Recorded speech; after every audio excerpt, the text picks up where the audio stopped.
Hi అండి, welcome to Usha's kitchen. ఈరోజు మీకు స్వీట్ రెసిపీ చంద్రకాంతలు ఎలా చేయాలో చూపిస్తాను.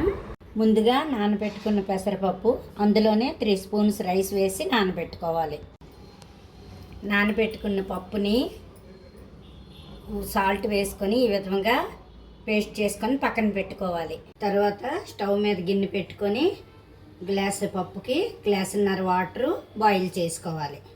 బాయిల్ అయిన వాటర్లో 1 గ్లాసు షుగర్ వేసుకోవాలి. ముందుగా పేస్ట్ చేసుకునే ముద్దని ఇందులో యాడ్ చేసుకోవాలి. ముద్ద ఈ విధంగా వచ్చే వరకు ఉడికించుకోవాలి. సిమ్లో పెట్టి బాగా కలపాలి. ఎలాచీ పౌడర్ యాడ్ చేసుకొని బాగా కలుపుకోవాలి.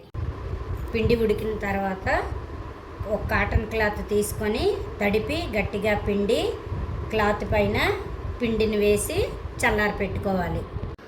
ముద్ద చల్లగైన తర్వాత ఈ విధంగా ముక్కలు కట్ చేసుకొని పక్కన పెట్టుకోవాలి. ముందుగా ప్యాన్ పెట్టుకొని డీప్ ఫ్రైకి సరిపడా ఆయిల్ వేసుకొని ఆయిల్ మరిగిన తర్వాత ముందుగా కట్ చేసుకున్న ముక్కల్ని ఫ్రై చేసుకోవాలి. ఈ విధముగా గోల్డెన్ బ్రౌన్ వచ్చే వరకు వేపుకొని పక్కన పెట్టుకోవాలి.